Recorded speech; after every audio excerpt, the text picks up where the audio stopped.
का बॉटल लेंगे और इसके ऊपर हम लोग ये गत्ता रख देंगे और ये जो है ये लोहे की एक तार समझ लो है और ये हमारा एल्युमिनियम फॉयल है। ठीक है, इसको हम इस तरह से लटका देते हैं। ठीक है, अब हम इसको आवेशित करेंगे तो हम देखेंगे, चूँकि देखो अब ये आवेशित है, ठीक।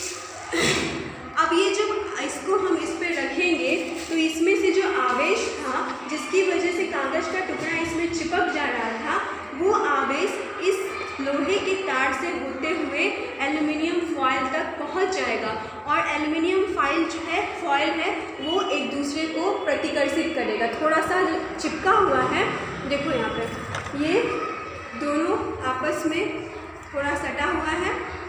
ठीक है, ये थोड़ा सा अलग हो जाएगा, तो करके हम लोग देखते हैं। और ये अलग क्यों हो जाएगा? क्योंकि आवेश तो बस एक ही प्रकार का है। ठीक है, तो दोनों तरफ जो एल्युमिनियम फॉयल लटका हुआ है, एक इस तरफ और एक इस तरफ, एक ही है, तो दोनों में आवेश भी एक ही होगा और समान आवेश एक दूसरे को क्या करता है? प्रतिकर्षित। तो दोनों में एक ही आवेश जाएगा, इसलिए ये अलग हो जाएगा, प्रतिकर्षित करेगा। तो चलो करके देखते हैं कि ऐसा होता है या नहीं। ठीक है, इसको रगड़ते हैं, आवेशित करते हैं। क्या करेंगे? आवेशित। जितना ज़्यादा आवेशित करेंगे उतना अच्छा होगा।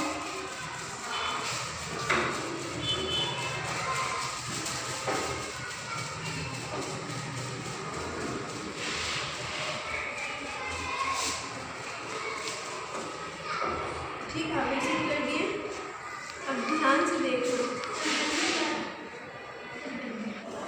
अब ये एल्युमिनियम का फॉयल जो है वो दूर हो गया है। ध्यान से देखिएगा, क्योंकि आवेश जो है वो इस लोहे के तार से होते हुए एल्युमिनियम के फॉयल तक गया, स्थानांतरित हुआ। और ये हमें पता कैसे चला कि एल्युमिनियम का जो फॉयल था वो पहले चिपका हुआ था। सब शांत रहो, सुनो। एल्युमिनियम का जो फॉयल था वो पहले चिपका हुआ था और इसको सटाने के बाद वो अलग हो गया। अलग क्यों हो गया? आकर्षित क्यों नहीं हुआ? क्योंकि आवेश तो रिफिल का ही है ना, एक ही तरह का आवेश दोनों तरफ गया।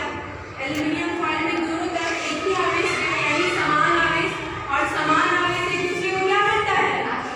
प्रतिकर्षित। तो इसीलिए दोनों अलग अलग हो गया। ठीक है, चलिए आप लोग बारी बारी से करके देखिए।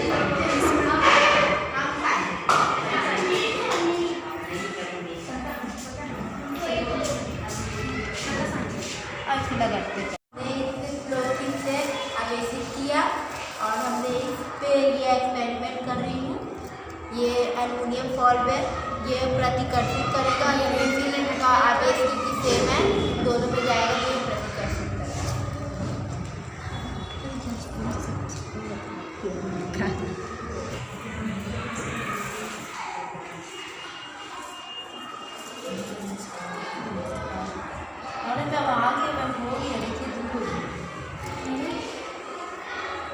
देखो दूर हुआ ना।